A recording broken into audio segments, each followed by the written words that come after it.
정태근 의원 반갑습니다. 예, 일주일 만에 직함이 바뀌었어요. 예, 그렇게 됐습니다. 국민의힘 선대위에서 정무대응실장 맡으셨는데 그렇습니다. 이제 김종인 위원장 물러나시면서 대선 지원도 이제 선을 그었다고 들었는데요. 몇 가지 좀 도대체 무슨 일이 있었는지 가까이에 계셨으니까 궁금한 것 좀 물어보고 싶습니다. 첫 번째는 김종인 위원장께서 그만두신 겁니까? 아니면 윤석열 후보가 그만해 주십시오 이렇게 얘기한 겁니까? 둘 다입니다. 아, 그러면 여기까지만 해주시는 게 좋겠습니다. 그런 얘기를 들으셨나요? 그 선대위 개편안을 발표하는 전날 정도에 확인이 됐고요. 예. 그날 아침 대략 새벽쯤에 후보의 방침이 김종인 총괄선대위원장하고 같이 가지 않는다는 것을 저희들 알고 있었고, 후보가 공식적으로 연락이 온 거는 기자회견하기 30분 전에 연락이 왔습니다. 그 전날 김종인 위원장께서 빠르면 빠를수록 좋다 이런 얘기를 하셨잖아요. 그 말은 뭔가 김종인 위원장께서 생각하는 새로운 형태의 선대위안이 있었을 거고 그거를 윤석열 후보 측에 전달해서 이것을 받을 테면 받고 그렇지 않으면 같이 못 갈 수도 있다 이런 뉘앙스로 들렸는데 맞습니까? 맞습니다. 예, 그러니까 그 윤석열 후보의 지지도가 대략 12월 둘째 주를 지나서부터, 그러니까 12월 12일부터 빠지기 시작을 했는데, 빠진 가장 큰 원인은 역시 이제 김건희 대표의 문제였습니다. 근데 이제 이 문제와 관련해 가지고 사과를 하기까지 무려 12일이 걸렸습니다. 그런데 김종인 위원장이나 저희 총괄선대본부에 있는 사람들 입장에서 보면 이 문제를 사과하지 않으면 후보의 공정과 상식이라는 명분이 무너진다. 그런데 사실은 이 후보 주변에 있는 소위 핵심 실세라고 하시는 분들이 그거와 전혀 다른 생각을 하는 거예요. 그러니까 후보 부인이 등판을 해야 되는데 어떻게 사과로 등판할 수 있느냐 이렇게 얘기를 하고 있는 거예요. 그래서 이제 12일이 걸쳐 빠지면서 엄청나게 이제 충격이 왔죠. 그런 다음에 이제 그 충격 속에서 지지율을 만회하기 위해서 지방 일정을 갔는데, 제가 이전에서도 말씀드렸습니다만 경북 선대위, 대구 선대위를 발족하는 과정에서 후보가 굉장히 거친 언사를 하지 않았습니까?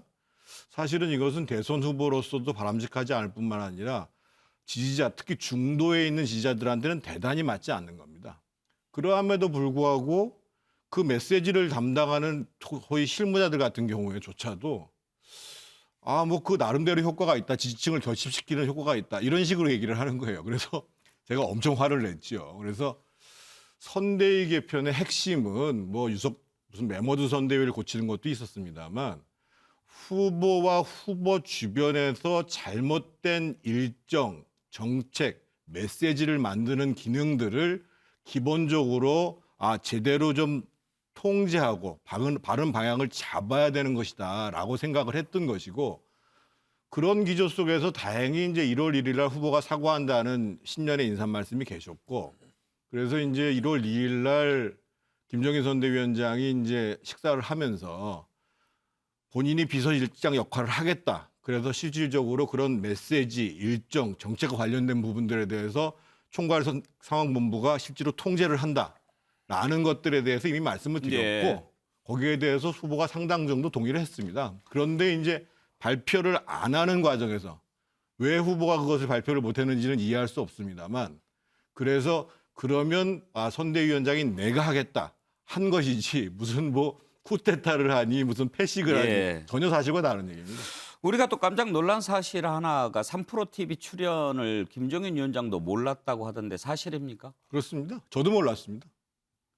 그 3프로 그 TV 일부에서 예. 그 방송에 나오시는 분들이 잘못 알고 계신 게 뭐냐면 3프로 TV가 12월 25일 날 첫 방영이 시작했습니다. 그 유튜브에요. 예. 그리고 12월 26일 날 아침에 첫 공약 발표가 있었고 또 오후에 김건희 대표의 사과가 있었습니다. 사실 저희들이 확인한 내용들은 공약 발표가 있다는 내용 외에는 확인한 바가 없습니다. 내용을요. 근데 이게 왜 심각한 문제였냐면 오늘까지 3프로 TV에서 지금 윤석열 후보 인터뷰는 대략 한 330만 회가 예. 조회가 됐고, 그리고 이제 이재명 후보는 한 630만 회가 조회됐습니다. 근데 3프로 TV를 아시는 분들은 아시겠습니다만 정말 실물 경제의 최고수 세 사람이 그래서 3% 아닙니까? 그럽니다. 예. 그래서 한 후보를 상대해가지고 1시간 반을 인터뷰하는 과정입니다. 그래서 저희가 만약에 알았다고 한다면 당연히 이 문제를 어떤 형식으로 인터뷰할 것인가를 조정을 했을 것이고 만약에 그렇게 1시간 반씩이나 했다고 그러면 후보의 모든 일정을 중단시켜 놓고 적어도 경제학을 전공한 저조차도 최소한 2, 3일은 준비해야 되는 내용입니다. 기본적으로. 그런데 이제 이재명 후보는 자기가 주식 투자를 했던 사람들이니까요. 그런데 사실은 실질적으로 이렇게 정책 메시지를 담당하는 사람들이 별로 그 경제에 대한 지식도 있는 사람들이 아닌데 거기서 대충 메시지를 정리한 거예요. 그리고 후보가 한번 읽어보고 간 거죠. 그래서 사고가 난 거죠. 근데 이 문제가 실제로 지금 이제 부동산 시장 이상으로 이 주식 시장에 대한 유권자들의 관심은 굉장히 많을 뿐만 아니라 실제로 경제에 대한 이해를 후보가 어떻게 하고 있는가를 판단하는 굉장히 중요한 자료가 돼버렸거든요. 예. 그래서 도대체 이런 과정들이 어떻게 이루어질 수 있는가. 예. 그래서 이제 그 후보를 보자 하는 핵심 기능들을 정돈하지 않으면 이건 해결이 안 나는 문제다. 이렇게 된 겁니다. 그런 일정 같은 것을 총괄 선대위원장한테 전혀 보고를 안 합니까? 안 했습니다. 안 해가지고 후보하고 그냥 바로 직보해서 진행이 됐죠. 정 의원께서 정무대응실장 하신 게 한 30일 되나요? 30일이 조금 안 되죠. 그러면 가까이서 보시기에도 중요한 일정이라든지 정책이라든지 뭐 어떤 메시지라든지 이런 거 전혀 보고받는 걸 못 느꼈습니까? 그러니까 기본적인 일정들이야 보고가 되는데 일하는 시스템이 이제 후보와 후보 주변에 있는 그 실무 기능들이 이제 정무적인 판단이나 정책적인 준비 없이 이루어지기 때문에 거기서 이제 문제가 생기는 것이고, 그러니까 이제 저희가 이제 총괄 상황본부가 역할을 하는 가장 중요한 것은 이게 어떠한 선거라고 하더라도 전략을 제대로 세우지 않는 이상은 제대로 갈 수가 없는 거거든요. 알겠습니다. 뭐 궁금한 게 많지만 또 다뤄야 할 이슈가 또 있으니까 두 가지만 더 물어봅시다. 지금 이준석 대표가 윤석열 후보와 또 극적으로 화해하고 이 김종인 위원장을 조만간 찾아뵙겠다고 얘기를 하던데 혹시 김종인 위원장께서 복귀할 가능성도 있습니까? 없습니다. 그렇게 단언하실 수 있습니까? 예. 왜 그렇습니까? 조금 인간적인 신뢰가 깨졌다고 봐야 됩니다. 그러니까 예를 들면 뭐 윤석열 후보가 이제 정치를 한 지 얼마 안 되니까 뭐 실수를 할 수도 있고 그렇습니다. 근데 이제 그런 과정들이 분명하게 책임 소재를 가리고 개선해 나가면 되는데 예를 들면 이제 3프로 TV 문제 같은 경우만 해도 그거 보고 받았을 거 아니냐 이런 식으로 말씀을 하시거나 과거에 또 이제 그 두 분께서 나누신 문제 이런 문제 관련해서도 그렇고 이번에 예를 들면 선대위 개편 문제 실제로 김종인 위원장 그러니까 인물들은 별 변화가 없었습니다만 실제로 이제 이것을 기동성 있게 특히 정무적이고 정책적인 메시지를 정돈해서 가야 되는 시스템으로 가자 또 이렇게 가잖아요. 그런데 사실은 그걸 가지고 무슨 후퇴탄이 이런 얘기를 하는 것도 좀 이해가 안 되는 것이고 더더군다나 이제 마지막에 그걸 발표하면서 거의 형식적으로 30분 전에 통보하듯이 한 것은 저는 후보로서는 잘못하셨다고 봅니다. 인간적인 신뢰가 무너졌다. 예. 그래서 복귀할 가능성은 전혀 없다고 본다. 예. 끝으로 이걸 여쭤보겠습니다. 정태근 의원께서 이제 대선에서 역할 안 하겠다. 그렇게 얘기를 하셨는데 윤석열 후보에 대한 지지도 철회할 생각입니까? 그렇지는 않습니다만 어떻든 정권 교체를 할 수 있는 데에 힘을 가장 제대로 보탤 수 있는 방법이 뭔가는 계속 고민을 하겠습니다. 알겠습니다. 오늘 본의 아니게 초반에 인터뷰가 됐는데 궁금한 게 너무 많았습니다. 예, 감사합니다. 자, 주요 이슈를 살펴보겠습니다.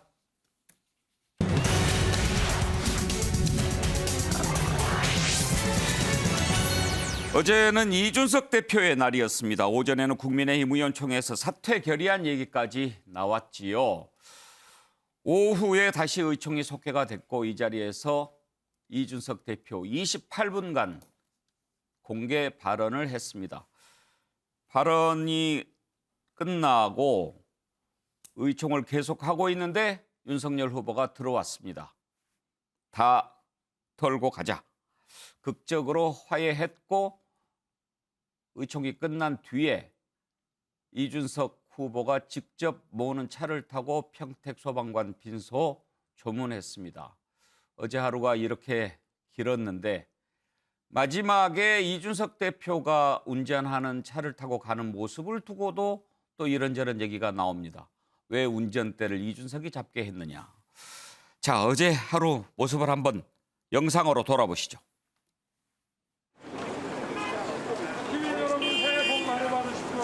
대표의 그 제안이 조금 영향을 미쳤을 것 의원님 이쪽으로 나오시면 됩니다. 그건 나중에 얘기합시다. 의총에서 지금 대표님 퇴진에 대한 얘기가 나오는데 그것도 뭐 들은 바 없으니까 확인해 보겠습니다. 의총에서 계속 좀 대표님 뭐 사퇴 이런 이야기 나오고 있는데 의총에서 어떤 결론이 나오면 들어보겠습니다. 대표가 할 수 있는 공개 발언을 이번에 하지 못하는 것인지에 대해서 상당한 의문을 가지고 있고 토론 과정을 공개로 할 것을 제안합니다. 만약 오늘 의원총회에서 존경하는 의원님들께서 의견을 모아서 이준석의 복귀를 명령하신다면 지정해 주신 어떤 직위에도 복귀하겠습니다.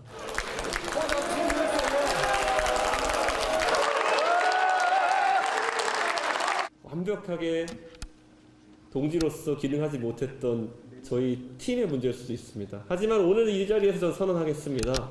네. 저는 원팀 선언하겠습니다. 자, 이제 다 잊어버립시다. 오로지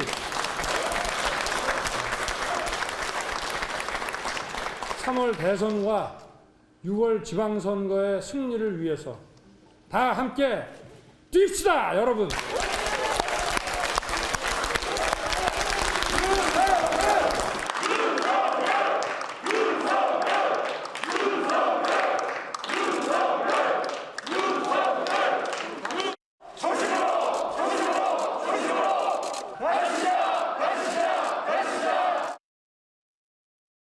모처럼 국민의힘 의원들 얼굴에 활기가 좀 도는 모습을 볼 수가 있었습니다. 계속해서 이준석 대표와 윤석열 후보의 발언들을 한번 들어보시죠.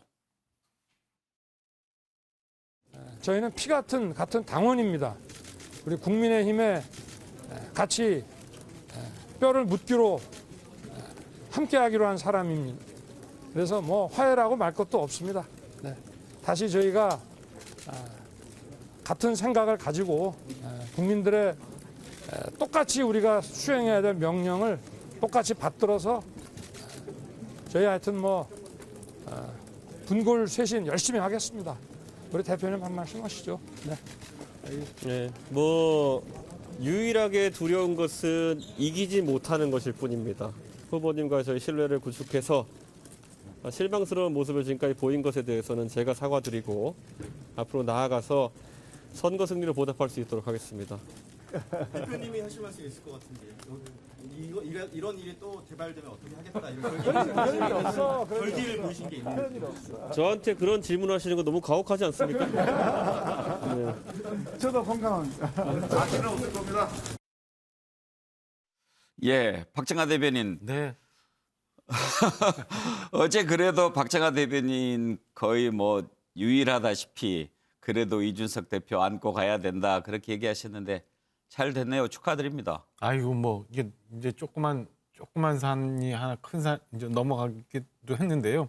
그래도 우리 저 정태근 선배님이나 금태섭 의원님 그다음에 김문식 교수님 큰 한 축을 이렇게 도와주셔야 되는 분들하고 또 헤어지는 아픔도 있었기 때문에 부모님이 보내주신 시골서 어렵게 보내주신 하숙비 다 털어먹고 이제 방 사걸세 하나 얻어서 두 사람이 이제 동거 시작한 신세 아닌가. 그동안 잘못했던 거 국민들한테 반성하고 이제 열심히 앞으로 가야 되는 숙제가 두 분한테 있다 저는 생각을 합니다.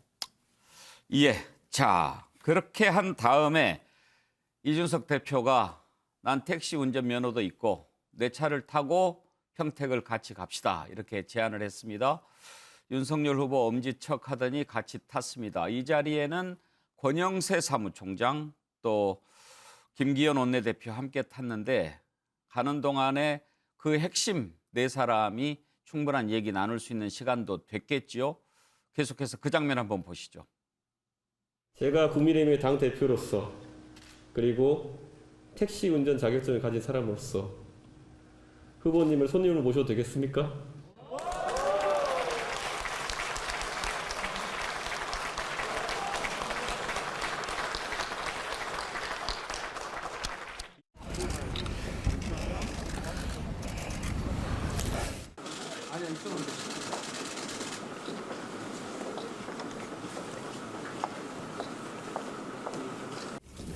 너무 안타까운 사고고 국민의 한 사람으로서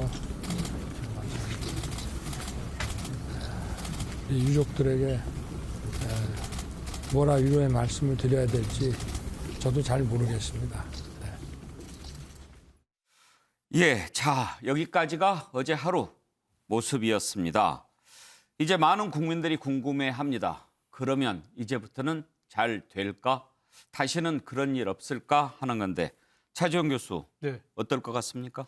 글쎄요, 어제 그 국민의힘에서 벌어진 한 장면은 드라마로 치면 상당히 어떻게 보면 마지막에 극적 반전이 일어나서 일단 해피엔딩으로 끝났는데요. 아마 이 드라마를 지켜본 많은 국민들 입장에서는 약간 좀 석연치 않다는 생각을 할 것 같아요.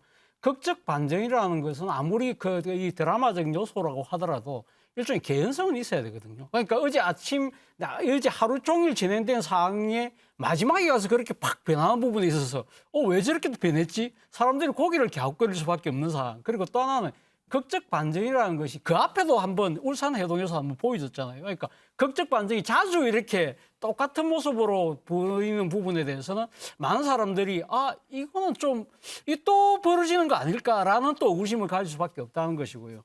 근데 어제 윤석열 후보가 이 이야기를 했습니다. 아까 그 평택 같이 가는데 자기가 모시겠다고 그랬을 때 이거 엄지척을 하면서 이렇게 쉬운 걸 말입니다. 이랬는데 예. 많은 국민들이 봤을 때 또 지지층들이 봤을 때 이렇게 쉬운 것을 왜 이렇게 오랫동안 끌었을까? 예. 이런 부분들에 대한 상당한 또 의구심 이런 부분들을 과연 얼마만큼 해소할 수 있을 예. 것인가가 앞으로 향후 관건이 될 것 같습니다.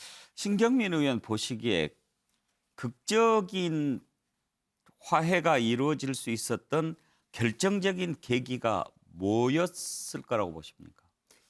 이 대표의 생각은 뭐 짐작이 가는 바는 있습니다만은 상당히 극단적인 생각을 했던 건데 이게 전혀 원군이 없었고요. 결국 본인에 대한 탄핵 얘기까지 나오고 의총이 물론 탄핵을 결정할 수 있는 기구는 아니지만 결정적 역할을 할 수 있거든요. 탄핵을 말하자면 원하는 의결까지는 할 수 있는 권한을 가지고 있는 거죠. 그런데 아무도 원군이 없었다는 것이 이 대표로서는 충격이었을 것이고요.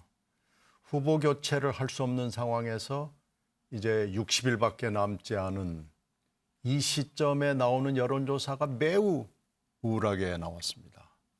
그 우울함은 이루 말할 수가 없고 특히 안철수 후보와 놓았을 때 안철수 후보가 월등하게 높게 나오는 예. 것은 굉장히 충격적이죠. 그게 어제 나왔죠. 그렇죠. 내려가는 것도 내려갑니다만은 단일화가 지금 앞으로 남은 굉장히 중요한 허들 중에 예, 하나인데 예. 그 허들에서 저렇게 많이 질 수가 있나. 물론 이제 협상을 하면서 여러 가지 또 뭐 난관을 조성해 놓겠지만 이게 만만치 않은 거다라는 것을 보여줬고요. 예. 특히 지금 아무것도 바뀐 게 없거든요. 지금 이 대표가 꾸준히 요구해왔던 윤핵관의 문제, 공천권의 문제 뭐 아무것도 변한 게 없지만 이렇게 급선회를 하지 않으면 도저히 안 되는 상황이 온 겁니다. 예. 그래서 반전이 일어난 거죠. 정태근 의원은 어제 저 화해 어떤 시각에서 보셨습니까? 참 국민들께서 또 정권 교체를 바라시는 유권자들 여러분께서 어떻게 저 광경을 보셨을까요? 저는 윤석열 후보도 이준석 대표도 그 정권 교체를 바라는 그분들의 마음들을 지금 읽지 못한다고 봐요. 사죄를 해야죠. 깊게 사죄를 해야죠. 이제 뭐 화해했다, 원팀됐다, 뭐 이럴 문제가 아니라 사실은 아까 그 이준석 대표가 뭐 자기가 거취의 문제를 다시 생기면에 대해서 물어보니까 가혹한 거 아니냐. 정권 교체를 바라는 분들한테 너무 가혹한 짓을 한 겁니다. 이거는요. 어떻게 대선을 치르는 정당에서 저런 일이 있을 수 있어요. 어제 또 천막 당사도 얘기를 하던데요. 천막 당사 때는요. 저도 뭐 제가 이제 주동이 돼서 했던 일 중에 하나입니다만 실제로 한강 둔치에 가가지고 천막 쳐놓고 거기서 논의하고 그 당시 비대위원장이었던 박근혜 대표 비대위원장이 실제로 108배하면서 사죄했습니다. 제가 어제 전천혁 의원으로 저 자리에 있었으면은 저 연호하고 으쌰으쌰 하는 게 아니고 우리 다 노태운다고에 나와가지고 무릎 꿇고 큰절합시다. 정말 죄송하고 앞으로 이런 일 절대 없게 했습니다. 그리고 후보부터 무릎 꿇고 이준석 대표는 당연히 무릎 꿇어야 되고 이런 모습을 보여줘야지 국민들이 아 저분들이 정말 바뀌고라고 하는구나라고 느끼지 저 모습 속에서 어떻게 믿음을 가질 수 있겠냐 말이에요. 저는 아직도 정신 못 차렸다고 봅니다. 그래요. 박정하 대변인 정태근 네. 의원 말씀 일리가 있죠. 그럼요. 100% 동의하는 부분이고요. 다만 어제 뭐 사죄의 절은 못 드렸습니다만 지금부터라도 깎고 또 깎고 하는 그런 과정을 거쳐야 된다고 예. 생각합니다. 그런데 이준석 대표하고 윤석열 후보가 한 30분 정도 따로 얘기를 나눴다고 해요. 무슨 얘기를 했을까요? 이게 애석하게도 제가 저 현역 의원이 아니어서 그 안에 못 들어가 봤는데 아마 뭐 그동안 있었던 일들에 대해서 두 분이 뭐 허심탄회하게 얘기를 좀 하지 않았을까 싶은 생각이 듭니다. 아침에 예. 라디오 방송 보니까 이준석 대표는 뭐 별 얘기 안 했다고 얘기는 합니다만 그래도 그동안 밀렸던 얘기들을 좀 하지 않았을까. 그래서 저런 극적인 모습이 나오지 않았을까 싶은 생각이 들고요. 예. 신경민 의원님 말씀 주셨지만 사실은 뭐 공멸의 상황에서 더 이상 물러설 수 없는 두 사람의 상황이 어제 저런 모습을 보였던 것 아닌가 싶고 결과적으로는 정태근 의원님 말씀 주신 것처럼 국민들이 마음에 다가갈 수 있죠. 예. 국민들 판단이 최종적으로 어떻게 가느냐 그게 제일 중요한 부분 아닌가 싶습니다. 현근택 대변인 사실 뭐 민주당으로서도 국민의힘이 저렇게 완전히 막 그 가라앉아 있으면 오히려 그것도 불편한 부분일 수도 있는 거 아니었어요? 그럼요. 당연히 경쟁을 해야 되는 관계이기 때문에 정상적인 관계를 놔야 되는 거 지금 모든 분이 말씀하신 것처럼 대선에서 이런 경우가 없었어요. 정상적으로 경쟁을 해야 됩니다. 그럼 당연히 저희 입장에서도 토론회도 하고 정책 검증도 하고 해야 되는데 지금 당내 문제로 되기 때문에 저희들도 사실은 이게 경쟁이라는 게 선거라는 게 상대 게임이거든요. 같이 움직여야 되는 건데 지금 한쪽에서 못 움직이고 있으면 우리가 아무리 지금 이재명 후보는 토론회 어제만 해도 3번대 나갔거든요. 간담회도 하고 뉴스가 전혀 안 되잖아요. 그러니까 어찌 보면 올바로 이제 경쟁할 수 있는 정상적인 단계로 빨리 돌아오는 게 저희들 민주당 입장에서도 바라는 바고 그래도 어쨌든 뭐 일시적인지 영구적인지 모르겠지만 봉합이 되고 정상적으로 돌아와서 정상적인 선거 캠페인을 할 수 있었으면 한번 바라고 있습니다. 예. 자, 이제부터 저 과연 잘 될 수 있을까 하는 거 정말 궁금하죠. 그렇지만 아직도 앙금은 좀 남아 있어 보입니다. 넘어야 할 것들 한번 짚어볼까요? 어제 의총에서 극적으로 화해를 했지만 국민의힘의 박수영 의원 그 전에 이준석 대표를 향해서 아주 험한 말을 했습니다. 어제 비공개 의총에서 이재명 민주당 후보가 뭔데 우리 당에도 사이코패스가 있다. 대표를 향해서 그렇게까지 표현을 했고요. 또 오늘도 어제 의총 분위기를 전하면서 이준석 대표 잘했다고 옹호한 사람 아무도 없었다. 뭐 그런 얘기를 했는데 이준석 대표 적당히 해라 이렇게 얘기를 했습니다. 두 사람 말싸움이 오늘 또 이어졌다는 건데 들어보시죠. 의총에 참석한 의원들이 이준석 대표가 잘했다고 옹호한 분은 아무도 안 계셨고요. 공개 발언 직후에 윤 후보께서는 이 원팀으로 돌아가기를 희망한다. 이런 메시지가 전달이 됐습니다. 이게 의원들은 상당히 격앙하고 반대를 많이 했지만 윤 후보가 오시고 후보께서 원팀을 원하면은 이거 어떻게 해야 되나 이런 고민이 그때부터 빠지기 시작한 것이죠. 오늘 박수영 의원이 하신 인터뷰 내용이라는 것이 당의 화합에 도움이 1이라도 되는지는 한번 고민해 보시고 제가 듣기로는 그것보다 더 이제 좀 평가에 가까운 희한한 말씀들을 하셨던데 다들 정신 좀 차렸으면 좋겠습니다. 차정 교수, 박수영 의원이 어제 한 말이가 아니고 오늘 한 말이에요. 어제 화해까지 했는데 저렇게 또 얘기를 하는 이유가 궁금한데 박수영 의원이 지역구가 부산이죠? 예, 부산입니다. 주로 근데 그 관료 출신인데 저는 예. 경기도에서 예, 그러니까 지방행정 관료를 오랫동안 했거든요. 어. 경기행정부지사도 했고, 여하튼 지역구는 뭐 부산이긴 합니다만, 그렇기 때문에 이제 대장동 의혹에 대해서 상당히 많이 뭐 많은 비밀을 알고 있다고 본인은 지금 예. 얘기를 하고 있죠. 근데 어쨌든 박수영 의원이 사실 뭐 지금 일종의 정치적 앙금이 아직도 그대로 지금 머물러 있는 것이 아닐까 하는 생각이 드는데요. 저는 지금 국민의힘이 앞으로 향후 지금 이 그 지지율과 관련해서 뭔가를 그 돌파하기 위해서 단일화 이야기를 많이 하는데요. 저는 단일화보다 우선돼야 될 것이 단석화? 이 말이 무슨 말이냐면 이 소위 말하는 윤석열, 이준석의 투스톤 대전이라고 그러잖아요. 그러니까 돌 두 개가 하나가 되는 단석화가 더 급선무가 아닐까라는 이야기인데 제가 드리고 싶은 이야기는 은행 이야기입니다. 그 지난번 울산 그 합의 이후에 바로 그 다음 날 그 부산 서면에서 윤석열 후보와 이준석 당대표가 같이 공동 유세 비슷한 걸 했어요. 그때 그 두 사람이 입은 옷이 이 빨간 후드티를 입고 젊은 층들한테 같이 사진 찍는 그러한 모습을 연출한 장면이 있었는데요. 그때 상당히 저는 이거 좀 처음에는 유치한 것이 아닐까라는 생각했지만 저런 식의 선거운동 방식도 괜찮겠다는 생각을 했었거든요. 네. 저는 뭐 이준석 당대표가 어떠한 앞으로 또 이런 기반한 생각을 낼지는 모르겠습니다만 어쨌든 윤석열 후보는 상당히 낮은 자세로 길을 열고 듣는 모습이 필요할 것이고요. 이준석 당대표 입장에서는 앞서 이 지금 박수영 의원이 이런 인터뷰를 했다고 해서 또 본인이 바로 거기에다 대놓고 다들 정신 차렸으면 좋겠습니다. 라고 이야기보다는 예. 노코멘트로 이런 부분들에 대해서 직접적인 대응을 안 하는 것도 하나의 방법이 아닐까 생각이 듭니다. 박정환 대변인 사실 박수영 의원이 오늘 할 발언은 아닌 것 같은데 말이죠. 그럼요.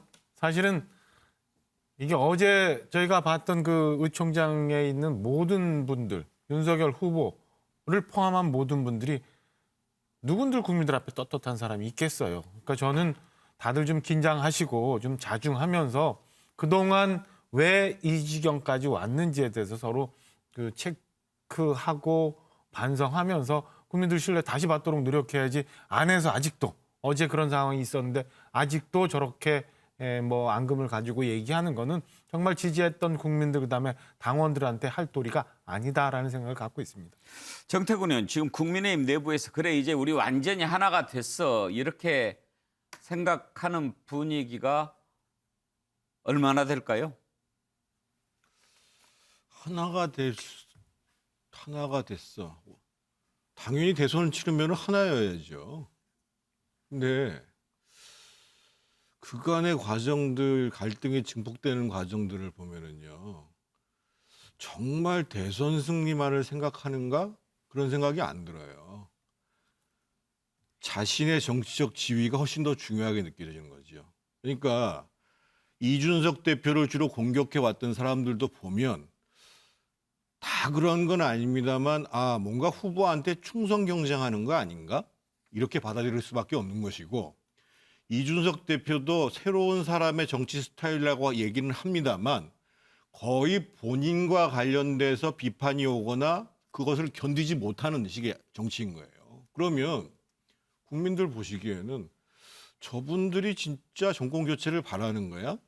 자신들을 위한 정치를 지금 하는 거 아닌가? 이렇게 의심하게 되는 거예요. 원팀이라는 것은 나를 내려놓고 내가 조금 손해를 보더라도 정권 교체를 위해서 모든 걸 다 하겠다. 이게 원팀인 겁니다. 이번에 두 사람 갈등을 놓고 누구 책임이 더 큰가 여기에 대한 조사도 있었는데 전체적으로는 윤석열 후보 책임이 더 크다라는 게 일반 여론조사인데 국민의힘 지지층만 놓고 보면 윤석열 후보보다는 이준석 대표 책임이 더 크다 이렇게 나오더라고요. 정태근 의원 보시기에는 누구 책임이 더 큰 것 같습니까? 당연히 후보 책임이 크죠. 그러니까 지금 이 분란이 벌어지는 과정들 이전에 봐야 되는 것인데 아까 제가 그래서 작년에 12월 12일부터 지지율이 쭉 빠져가는 과정들을 말씀을 드리잖아요. 그러니까 이번 정권 교체 진영을 대표해서 앞장선 장수는 윤석열 후보예요. 그러면 위험 요소가 발생을 하면 우리가 흔히 리스크가 발생을 하면 그것을 키울 것이 아니라 그것을 빨리 해결하려고 하는 적극적 리더십도 보여줘야 되고 또 마음에 들지 않는다고 하더라도 기본적으로 이 선거를 크게 단합해서 포용력 있게 가야 된다는 의지도 또 보여줘야 되는 것이고 예. 정말 지구당에 보면은 이준석 대표를 비판하는 얘기 전화들이 엄청나게 옵니다. 하지만 그것을 앞장서서 적극적으로 했어야 될 책임은 윤석열 후보에게 더 있는 거죠. 예. 자, 일단 이준석 대표 지금 지지율이 많이 떨어졌지요. 그렇지만 이제 다시 복구하는 것 자신한다. 60일이면 충분하다. 이렇게 얘기를 했습니다. 한번 들어보시고 정말 그럴 것 같은지 짚어보죠. 윤석열 후보의 지지로 회복됩니까? 돌아간 20대는 다시 좀 돌아올 수 있습니까? 우선 지금 저희 당에서 이탈한 상당수 지지율이 여론조사에 따라 다르긴 하지만은 그 안철수 대표 또는 때로는 허경영 후보에까지 상당수 이전되는 것을 보였습니다. 그런데 결국 이재명 후보까지 가진 않는 것이고 그렇다고 했을 때 지금 이재명, 윤석열 두 분 다 20%, 10%대의 그 20대 지지를 받는 조사가 많습니다. 네. 그럼 나머지 한 40, 50%는 관망세거든요. 저는 언제든지 우리 당이 또 우리 후보가 그 방향성을 잘 설정하면은 그 중에 상당수는 저희가 다시 확보할 수 있다. 이런 생각을 하는 것이고. 어떻습니까? 신경민은 보시기에 다시 돌아갈 수 있을 것 같습니까? 그래서 뭐 낭만적으로 생각하네요. 현실은 낭만처럼 저렇게 되지 않을 거고요. 문제의 기본 이유를 우리가 한번 살펴봐야 됩니다. 이게 지금 초유의 야당 안에서 또 큰 거대 정당 안에서 초유의 사태가 시리즈로 이렇게 일어나게 된 것은 물론 후보의 책임이 크죠. 그중에서도 후보의 실언과 극언 그리고 부인의 처리 문제 뭐 이런 것들이 크죠. 그리고 선대위를 제대로 2달이 넘도록 지금 체계를 갖추지 못하면서 이런 리더십의 혼란을 보여줘서 무능을 보여줬거든요. 그래서 윤 후보가 바뀌어야 되고요. 두 번째로 이 대표도 자유롭지 못합니다. 첫 번째 가출에서는 상당한 숫자의 사람들이 그래 그럴 수 있겠다라는 얘기를 했지만 두 번째 가출에서는 이건 또 뭐야 라는 느낌을 주고 결국 당내에 아무 원군이 없은 사태까지 왔거든요. 그런 점에서 보면 금방 봉합이 되고 또 나갔던 집토끼들이나 산토끼들이 돌아오고 이렇게 될 것 같지는 않습니다. 아마 각고의 노력을 해야 될 겁니다. 박정하 대변인, 네. 뭐 사실 20, 30대 유권자들이 이준석 대표 주머니 속에 공깃돌은 아니잖아요. 그럼요. 이준석 대표가 뭐 이렇게 돌아왔다고 그게 금방 돌아오고 그러지는 않겠죠. 이준석 대표 어떻게 해야 될까요? 이준석 대표 그동안 보여줬던 모습들은 사실은 무엇을 얘기하려고 하는지에 대해서는 뭐 들을 부분이 있었던 것 같아요. 근데 그 방법론에 있어서는 정말 저도 화가 날 정도로 짜증스러운 부분이 있었거든요. 대표로서 그래도 당의 최고 결정권자로서 좀 앞으로 좀 자중 좀 하고 그다음에 정말 대선이라는 큰 일을 겪어야 되는 상황에서 그동안 비가 오나 눈이 오나 당 지켜왔던 당원들 그리고 지금까지 지지했던 지지자들을 늘 한번 어려울 때마다 화가 날 때마다 한번 곱씹어보는 그런 모습을 좀 보여줬으면 좋겠다는 생각이 듭니다. 정태근 의원, 60일이면 충분하다는데 어떻게 생각하십니까? 정말 아니한 생각입니다. 지금 60일 남은 거 아닙니다. 후보 등록이 2월 13일, 14일입니다. 그리고 구정 지나면 만약에 구정을 거치면서 윤석열 후보의 지지도가 이재명 후보의 지지도를 앞서지 못하면 반드시 단일화 문제가 나오게 돼 있습니다. 기본적으로. 그래서 지금 60일이면 충분하다는 생각은 기본적으로 이 대선 전체에 대한 기본적인 개념이 안 돼 있는 생각인 것이고 두 번째로는 저는 뭐 저희가 열심히 반성하고 노력하면 지지율이 회복될 거라고 봅니다만 지금 이제 안철수 후보의 여론조사 나오는 게 심상치가 않은 것이 20대에 있어서는 많이 앞서는 걸로 그래서 20대에 있어서는 이재명, 안철수의 지지도가 거의 비슷하고 30대, 40대 지지율에서도 이 윤석열 후보보다 안철수 후보가 훨씬 앞서고 있는 상황인 거예요. 예. 그러면 특히나 이제 또 이 안철수 후보는 그동안 캠페인을 하면서 예를 들면 뭐 연금 개혁이라든지 노동 개혁이라든지 이런 문제에 대해서 상당히 포퓰리즘적인 요소를 배격하면서 원칙적인 문제 제기를 한 것이고 그 문제에 대해서 상당히 그 20대들 중에서 아 진짜 미래를 생각하는 것은 안철수 아니냐 이런 고민들이 있는 예. 거거든요. 그래서 지금 60일이 아니라 구정 전에 후보도 달라지고 메시지도 정책도 근본적으로 달라져서 아 다시 윤석열을 밀어주고 다시 국민의힘을 밀어줘도 우리가 이길 수 있겠구나 예. 라는 모습을 앞으로 3주간에 보여주지 않으면 정말 어려운 선거가 됩니다. 정태근 의원 말씀을 쭉 들어보면 국민의힘 선거 매우 어려워졌다 이런 인식을 갖고 계신 것 같군요. 알겠습니다. 그리고 구정이라는 표현은 설이라고 해주십시오. 네. 자, 다음으로 넘어가죠. 자, 이제 그래서 결국은 김종인, 윤석열, 이준석 이렇게 삼각편대에서 김종인 위원장만 빠져나간 셈이 됐는데요. 새로운 선대본부 체제가 과연 성공할 수 있을지 한번 짚어보겠습니다. 김종인 위원장도 방금 정태근 의원이 얘기한 것처럼 상당히 비관적인 전망을 내놓았습니다. 어제 발언인데 들어보시죠. 최근에 2030에 특히 빠진 거는 지금 뭐 이준석 당 대표와 어느 정도 갈등 등 이런 등등이 보이기 때문에 2030에 지금 빠져나와 가지고서 사실 안철수 후보 쪽으로 간 것 같아요. 이제 그게 일부는 안철수 쪽으로 갔고 일부는 이재명 쪽으로도 가고 했는데 이걸 갖다가 하여튼 1월 달 사이에 다시 윤석열 지지층으로다가 끌어오는 부단의 노력을 나는 해야 된다고 봐요. 이제 구정 때까지 지지율이 회복이 돼서 이재명 후보와 이 평행선을 가는 그런 지지율을 갖다가 보여주지 않으면은 선거운동 거기가 2월달 들어가서는 굉장히 힘들 거라고 나는 생각합니다. 차정 교수, 정태근 의원 발언하고 거의 내용이 같습니다. 저런 인식을 공유를 하신 것 같아요.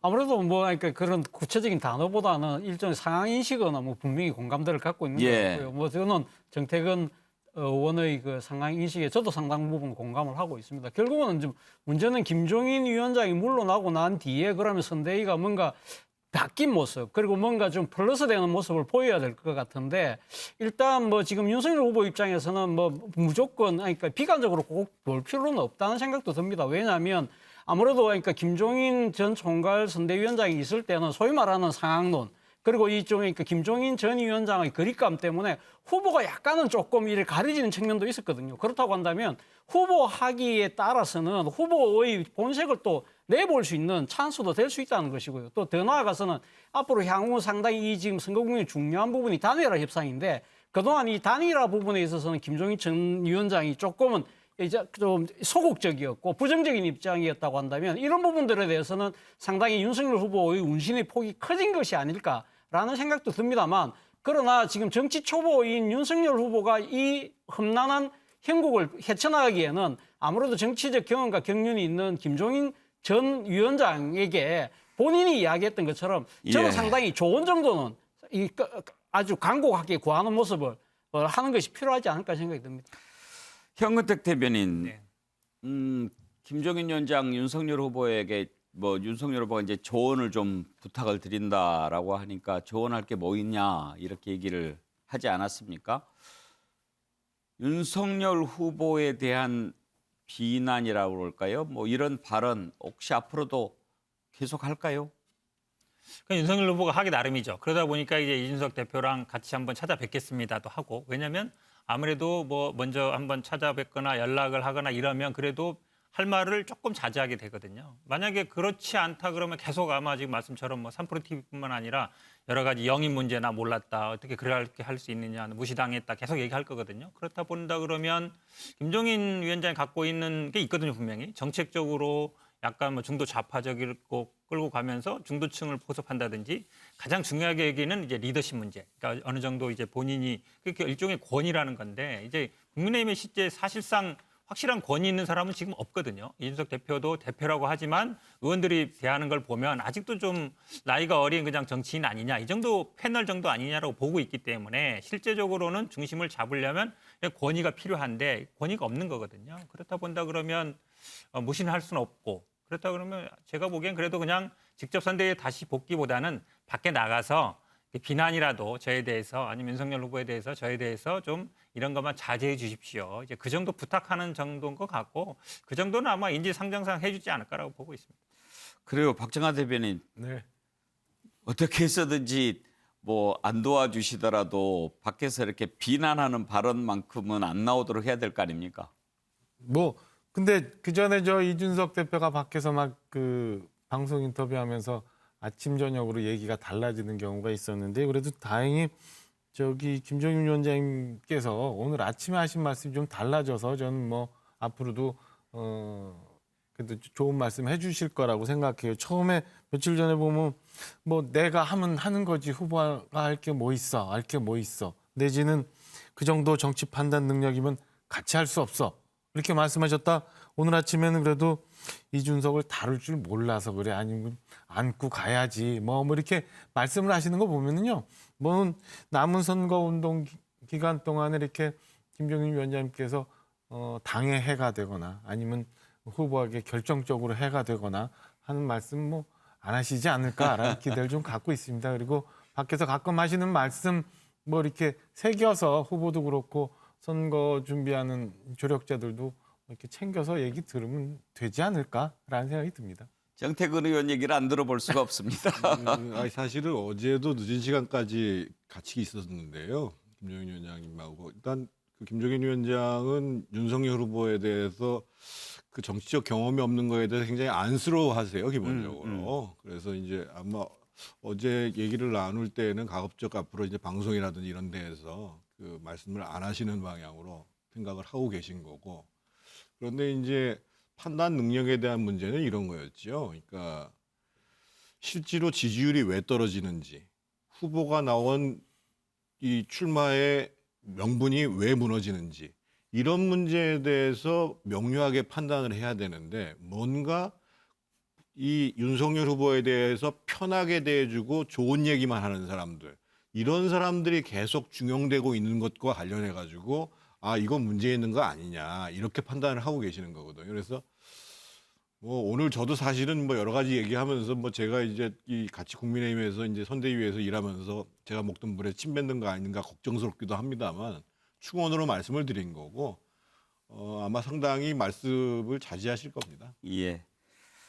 자, 김종인 위원장 살펴봤고요. 또 한 분 있죠. 홍준표 후보. 이제 관심은 홍준표 의원에게 모아지고 있습니다. 한번 살펴볼까요?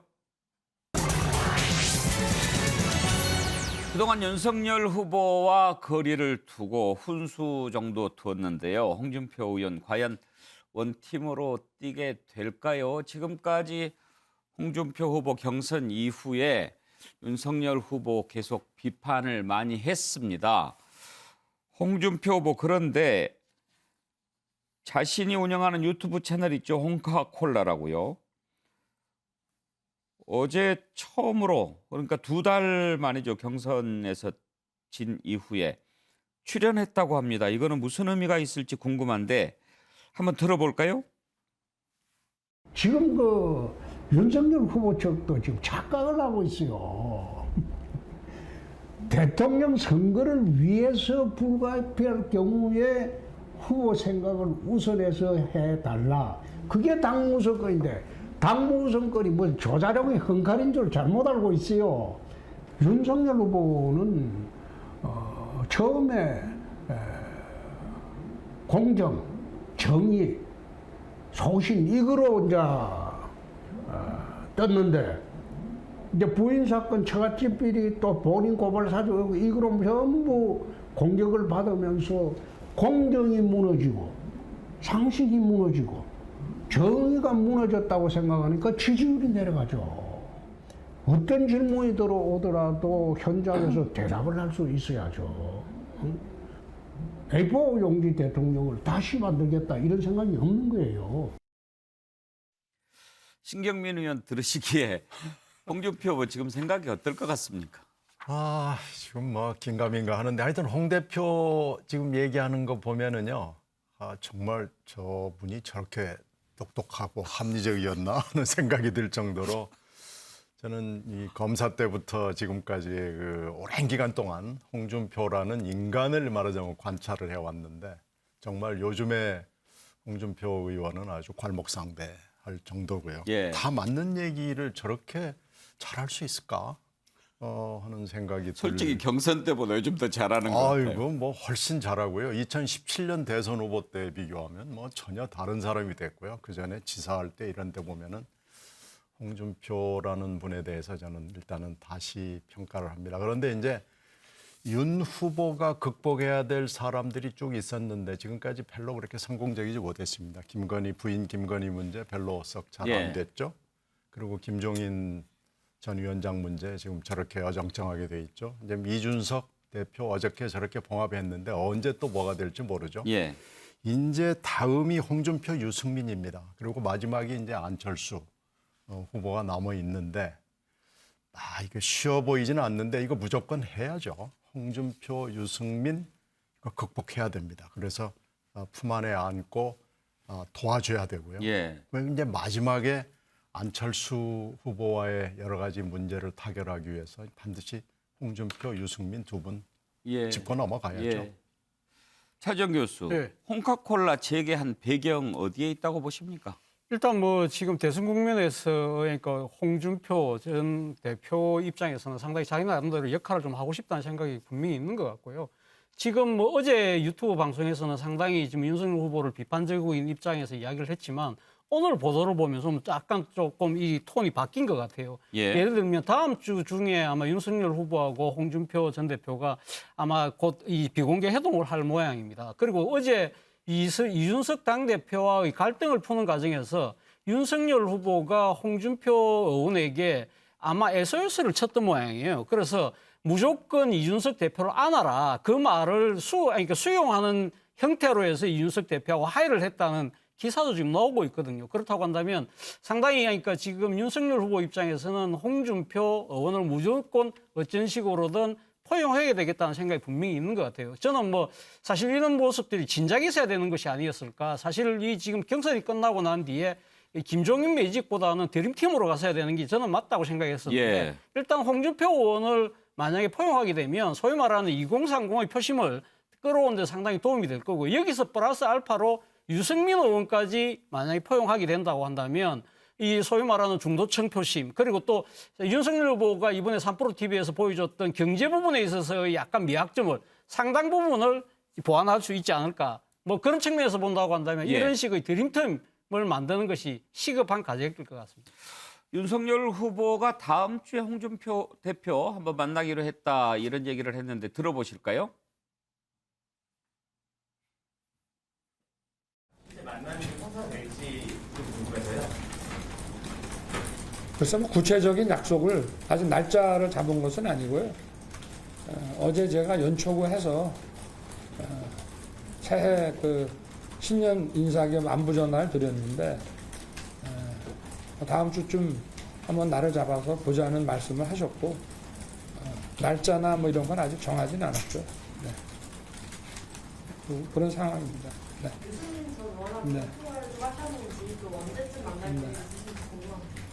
그래서 뭐 다각도로 어떤 소통을 노력하고 있습니다.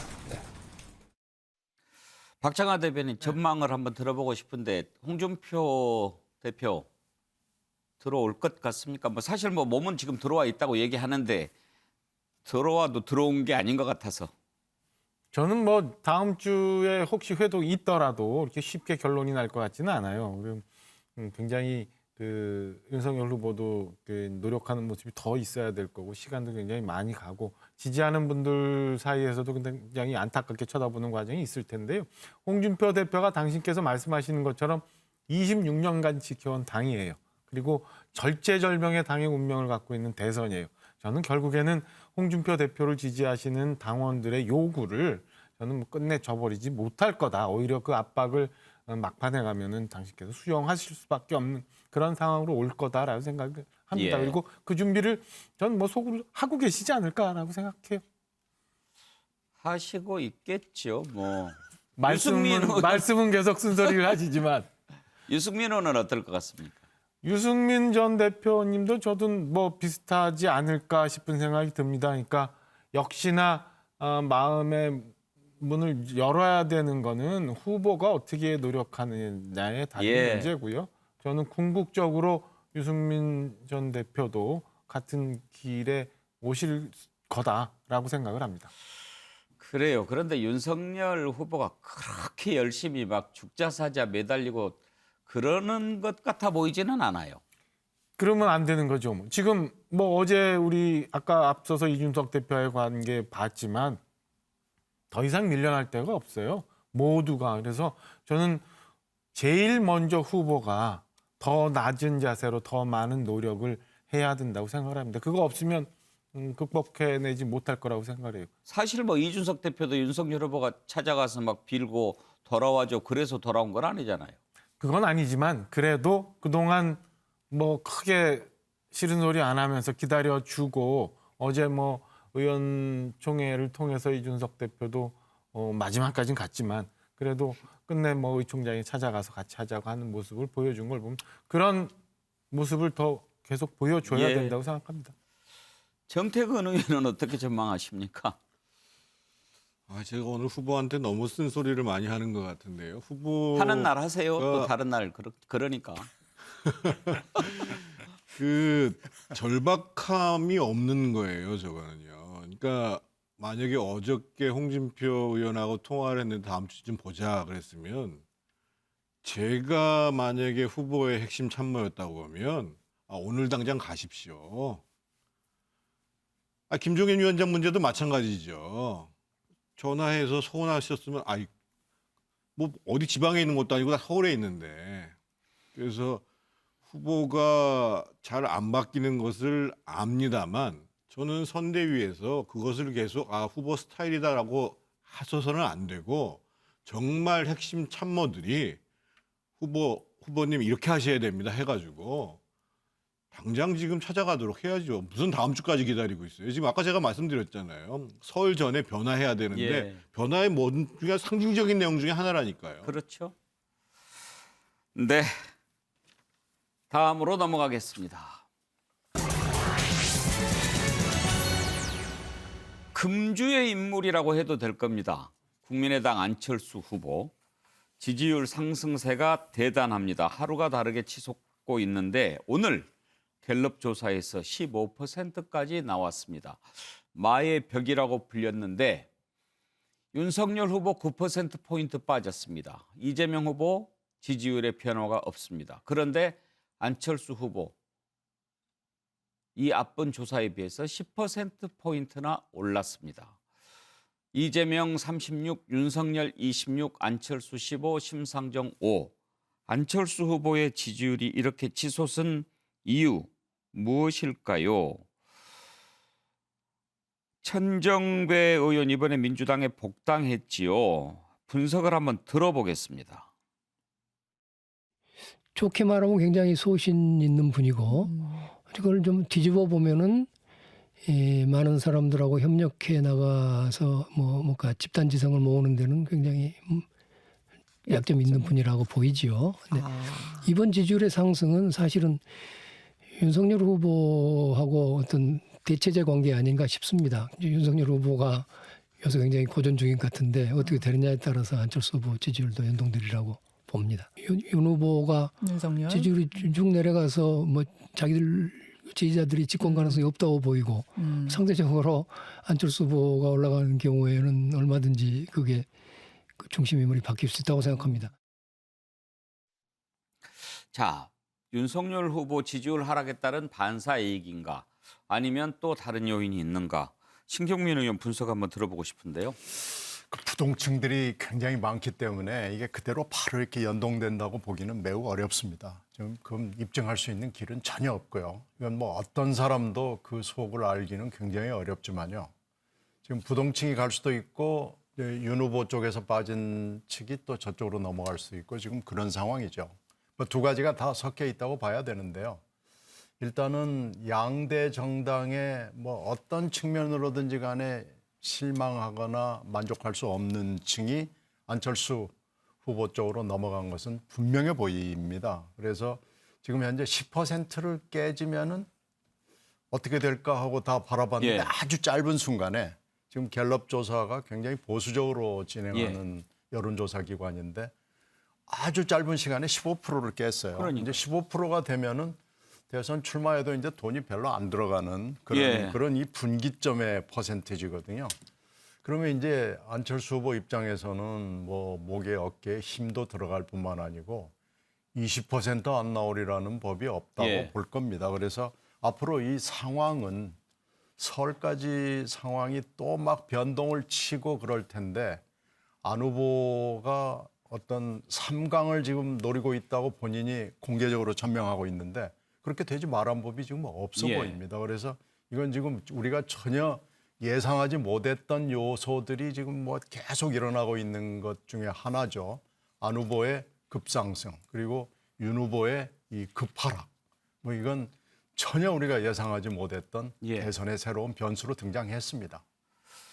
15% 지지율의 의미는 상당합니다. 이제 지지율이 득표율하고 똑같은 것은 아니지만 대선에 출마했을 때 15% 이상 득표를 하게 되면 선거 비용을 다 보전받게 되거든요. 차재홍 교수, 예. 지난주 그러니까 이번 주에 두 자릿수 이제 올라가고 막 이런 조사가 나왔단 네. 말입니다. 그때만 해도 이러다가 다음 주에는 15%도 나오는 거 아니야 했는데 방금 신경민은 말씀하신 대로 오늘 나왔단 말입니다. 어떻게 보면 또 어제 MBN 여론조사 봐도 두 자릿수 나오고 네. 단일화했을 경우에는 오히려 뭐 윤석열 후보보다 더 높게 나오고 이런 게 어제 조사가 됐는데 이준석 대표가 어떻게 보면 뭐 이제 좀 수고로 든 것도 이런 조사하고 무관하지 않을 것 같아요. 뭐 저는 상당히 뭐 관계가 있다고 봅니다. 아무래도 그러니까 지금 그 윤석열 후보를 지지하고 하던 뭐 보수 유권자뿐만 아니 그러니까 중도 유권자뿐만 아니라 보수 유권자들까지 안철수 후보 쪽으로 이탈하는 그러한 조짐으로 아마 해석을 한 것 같아요. 그렇기 때문에 이러한 상황 자체를 조금 더 계속적으로 놔뒀다가는 아마 반전할 수 있는 모멘텀을 완전히 상실할 수 있다는 그런 위기감이 저는 상당히 작용했을 거라는 생각이 듭니다. 안철수 후보의 이 지지율 반등은 사실 따지고 보면 윤석열 후보와 이준석 당대표의 내용으로 대변되는 일종의 국민의힘의 좀 자중지단에 힘입은 바 상당히 큰 상황이거든요. 거기다가 지금 10%를 넘으면서 급상승하는 부분은 아무래도 사표 방지 심리가 많이 완화되는 것이 아닐까. 아무래도 10% 넘어가면 이제는 안철수 후보 찍어도 될 수 있겠구나 하는 생각들이 모여지니까 그러한 부분들이 아마 상당히 작용한 것 같은데요. 근데 문제는 이것이 과연 지속 가능할 것이냐 부분에 대해서는 저는 세 가지 측면에서 상당히 나름대로 그러니까 안철수 후보가 넘어야 될 벽이 있다. 문제는 이 첫 번째는 일종의 그러니까 이 국민의힘 내용에 따른 반사이익이 아니다. 오롯이 자신의 정책과 신뢰를 통해서 만들어낸 표라는 걸 갖다가 보여줘야 되는 것이고요. 두 번째는 아무래도 그러니까 지금 안철수 후보 입장에서는 지금 3석밖에 안 되는 정당이잖아요. 그럼 집권 이후에 안정적인 국정 운영을 어떻게 끌어갈 것인가 이에 대한 해법을 보여줘야 되는 것이고 세 번째는 뭐 지금 안철수 후보 입장에서는 지난 10년간 안철수 후보의 정치 이력을 보고 상당히 많은 신뢰가 무너져 있잖아요. 이런 부분들을 이번엔 안철수 후보가 확실히 바뀌었다는 부분을 어떻게 각인시킬 것인가 이것이 하나의 관건일 것 같습니다. 안철수 후보 지지율이 오르면서 단일화 얘기 안 나올 수가 없게 됐습니다. 그러면 단일화를 만약에 하게 된다면 어떻게 될까? 이런 부분 이제 가장 많이 회자되는 얘기가 됐는데요. 이준석 대표 일단은 뭐 단일화 생각하지 않는다라고 얘기를 합니다만 먼저 제안할 생각은 없다고 얘기했습니다. 들어보시죠. 안철수 후보가 최근에 약간 반사작용으로 지지율이 오른 것이지 본인이 이제 이런 질문들에 답을 하기 시작하면은 제 생각에는 뭐 빠질 거다. 뭐 안철수 대표는 뭐 비슷한 상황을 겪을 거라 봅니다. 과거랑. 근데 안철수 후보가 윤석열 후보가 단일화 제안하면 만날 수는 있다. 어제 이런 이야기를 했는데 이건 어떻게 받았? 제안할 생각이 없는데요. 제안할 생각이 없습니까? 예. 윤석열 후보도 제안할 생각이 없는 거로 파악하고 계십니까? 그건 제가 대신해서 말씀드리지 않겠습니다만은 제가 아무 이유 없이 이렇게 말하는 건 아닐 겁니다. 글쎄요. 정태근 의원. 말은 저렇게 해도 단일화라고 하는 그 이슈가 그렇게 멀어 보이지 않습니다. 예, 그런데 현실적으로 윤석열 후보나 국민의힘에서는 지금 단일화를 얘기할 수가 없습니다. 그러면 이제 단일화를 얘기하게 되면 뭔가 수세 국면이다라는 것이기 때문에 사실은 그 작년에 그 어느 정도 윤석열 후보 지지율이 유지됐을 때에는 뭐 제가 직접 보고서 썼는데 김종인 위원장이 그 안철수 후보를 사실은 작년 연말 안에 만나려고 그랬었어요. 직접 연락해서 만나려고 그랬었습니다. 그리고 저 개인적으로는 마지막 구도에 있어서는 정의당과의 연대 문제도 사실은 고민을 했었던 것이고, 그래서 실제로 가장 이상적인 연대를 어떻게 했으면 좋은지에 대해서 뭐 정책본부에서 검토도 하고 그랬었습니다. 근데 지금은 불가피하게 윤석열 후보의 지지율이 흔들리고 있는 상황이기 때문에 단일화를 가지고 지금 얘기할 수는 없는 상황이고, 그럼에도 불구하고 아까도 제가 말씀드렸습니다만 후보 등록이 대략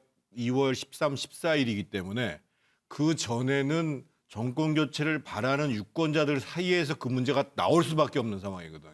그래서 지금은 윤석열 후보나 국민의힘은 어떻게 하면 최대한 지지율을 반전시킬 것인가, 여기에 집중할 때입니다. 말씀하시던 중에 김종인 위원장께서 정의당과의 연대도 그건 제 생각했다. 생각입니다. 저는 그것까지도 생각을 했었다. 확인 안 하면 매우 큰 뉴스가 될 것 같아가지고 정태근 의원께서 그런 생각을 하셨다고요? 예. 정의당과의 연대까지도 해서 가장 압도적이고 확실한 정권 교체를 하자는 거죠. 자, 박정하 대변인. 네. 이제 뭐 사실 수세로 비칠까 봐 겉으로 얘기는 안 해도 대비는 해야 되겠죠. 뭐 이제 지지율 추이를 한번 봐야 될 것 같아요. 그러니까 설 전후까지 과연 윤석열 후보와 안철수 후보의 지지율이 어떻게 유지되느냐를 한번 좀 봐야 될 것 같고요. 오늘 당장 후보가 단일화 문제를 어떻게 할 거냐고 뭐 여쭙는다면 저는 단일화에 대해서 고민하지 말아야 된다고 생각을 하고 그렇게 뭐 말씀을 드릴 것 같아요. 일단 제가 볼 때는 안철수 후보가 그동안의 이 정치적 과정을 좀 보면 저게 얼마나 지속될지 좀 지켜봐야 될 것 같습니다. 단일화 얘기하기 좀 이르지 않나라는 생각입니다. 그런데 현근택 대변인, 사실 안철수 후보 지지율이 이렇게 올라간다고 해서 또 윤석열 후보 지지율이 빠진다고 해서 민주당이 그렇게 좋아할 만한 일도 아니죠. 지금 뭐 지지율 나오는 것처럼 이재명 후보 지지율은 거의 그대로잖아요. 예. 윤석열 후보 지지율이 9% 빠졌는데 안철수 후보 지지율이 10% 올랐다니까 이제 어찌 보면 빠진 만큼 오른 거잖아요. 근데 또 두 사람의 지지율을 합치면은 한 5% 정도는 더 앞서기 때문에 만약에 단일화 얘기를 한다 그러면 당연히 이제 물론 그대로 간다는 보장은 없습니다만 수치상으로 보면 약간 위협이 될 수 있죠. 지금 뭐 윤석열 후보 측에서 당연히 단일화 한다고 얘기 안 하죠. 단일화 한다는 순간 지지율은 더 빠지게 돼 있거든요. 왜냐하면 혼자서는 못 이길 것 같구나, 이제는 결국은 단일화 하겠구나 이 생각을 들면 윤석열 후보를 지지하던 사람들이 더 안철수 쪽으로 가기 때문에 더 가속화되는 거거든요. 근데 지금 안철수 후보는 예전에는 뭐 단일화 안 한다 그러다 갑자기 지금 만날 수 있다라고 얘기하는 거는 이 단일화 국면이 본인한테 더 유리하게 올라갈 것이다. 그러니까 단일화 얘기할수록 그 윤석열 후보 지지하던 표가 자기한테 더 올 거다. 이렇게 생각하는 거잖아요. 지지율이 같아지게 되면 거의 안철수 후보가 주도권을 잡는 거거든요. 그런데 지금 말씀처럼 이제 뭐 안철수 후보 같은 경우에 지금 벌써 단일화 뭐 5번째 얘기하는 거라서, 그리고 10년 동안 보여준 게 별로 없거든요. 아마 단일화 국면이 어찌 보면 굉장히 그동안 오랫동안 얘기됐는데 또다시 단일화 얘기를 이 선거 국면에 계속 해야 되는지 저는 참으로 좀 안타까운 생각이 듭니다. 예. 다음 주 여론조사가 정말 기대가 됩니다. 다음으로 넘어가죠. 이재명 후보, 사실 이제 뭐 지지율에 큰 변화가 없는데 정책 행보 계속하고 있습니다. 이번에 또 기본소득 카드를 꺼내 들었습니다. 이번에는 좀 뭐 한꺼번에 뭐 다 주는 것이 아니고 이렇게 뭐 또 나눠서 또 대상도 좀 쪼개서 이렇게 얘기를 했는데, 기본소득 가지고 좀 말이 왔다 갔다 하는 거 아니냐, 이런 지적도 지금 나오고 있습니다. 정확한 발언 먼저 들어보죠. 보편 기본소득 전 국민에게 제가 임기 말까지 목표로 국민들에게 연간 100만 원 정도, 첫 임기 다음 해, 그러니까 내년부터는 연간 1분기에만 25만 원, 분기별로 한 번 25만 원 정도 하면 그게 한 13조 원 정도 될 겁니다. 다 합쳐도 한 20조 원을 조금 넘는 수준이기 때문에 일반 회계를 조정해서 하는데 별로 무리가 없다는 말씀 드리고요. 현근택 대변인, 기본소득 하면 이제 사실 이재명 후보 아닙니까? 그런데 지난번에 국민이 반대면 하지 않겠다 또 이런 얘기도 했다가 지금 또 저렇게 얘기하니까 도대체 기본소득을 하겠다는 거냐 아니냐 이런 얘기가 나옵니다. 뭐 하겠다는 겁니다, 기본적으로. 지금 말을 바뀐 거로 하는데 바뀐 게 아니고요. 일단은 연 25만 원은 내년에 한다는 겁니다. 예산 세출 조정을 할 수 있다. 예산이 그러니까 25만 원이면 한 13조 정도 되는 거기 때문에 이거는 한다는 것이고요. 근데 이제 연간 100만 원 부분은 이제 좀 논란이 있습니다. 왜냐하면 이게 증세가 필요한 부분이고 결국은 뭐 국토보유세라든지 탄소세 같은 거를 걷어야 되는 건데 이 부분은 국민들의 좀 동의를 받아서 하겠다. 그래서 뭐 기본소득위원회를 만들어서 여론을 수렴하겠다는 부분이기 때문에 지금 말씀하신 국민들이 반대한다 그러는 거는 아마 뒷부분, 그러니까 연간 100만 원까지 가는 부분에 대해서는 여론을 듣겠다는 부분이어서 처음부터 계속 이런 입장이었습니다. 그러니까 25만 원, 연 25만 원은 한다. 그리고 연 100만 원 부분에 대해서는 여론을 듣겠다. 왜냐하면 거기는 증세가 있기 때문에. 그래서 뭐 입장이 달라진 건 아닙니다. 그래요. 근데 차정 교수 예. 이미지라고도 하고 또 뭐 네. 프레임으로도 이렇게 볼 수 있는데 윤석열 후보는 왠지 좀 준비가 안 된 것 같다. 너무 뭐 실수를 많이 한다. 네. 그런데 이재명 후보는 너무 말을 많이 바꾼다. 또 이런 이미지가 있어요, 사실. 네, 그렇죠. 그러니까 상당히 그러니까 지금 민생을 쫓아서 무엇이든지 그러니까 상당히 실용적인 모습을 보이는 것은 좋은데 저는 오늘 뭐 지금 기본소득 이야기하면서 정시 없이 할 수 있다는 부분과 관련해서 과거 이 했던 그 유승민 전 의원이 했던 이야기 있지 않습니까? 정시 없는 복지는 허구다. 는 이야기를 한 적이 있는데 사실 지금 그 기본소득과 관련해서 25만 원 주는 그 부분은 정시 없이 가능할 수 있지만 지금 이재명 후보가 내세우고 있는 여러 가지 공약들을 본다고 한다면 상당히 많은 재정이 소요될 수 있는데 거기다가 지금 기본소득도 착수하겠다. 그러면서도 지금 정시 없이 가능하다는 부분이 과연 그것이 가능할 것이냐. 저는 오늘 유승민 전 의원의 생각이 말이 떠올랐습니다. 박정하 대변인 의견 한번 들어보고 싶은데 이재명 후보 기본소득 관련 발언 또 방침에 대해서 어떻게 평가하십니까?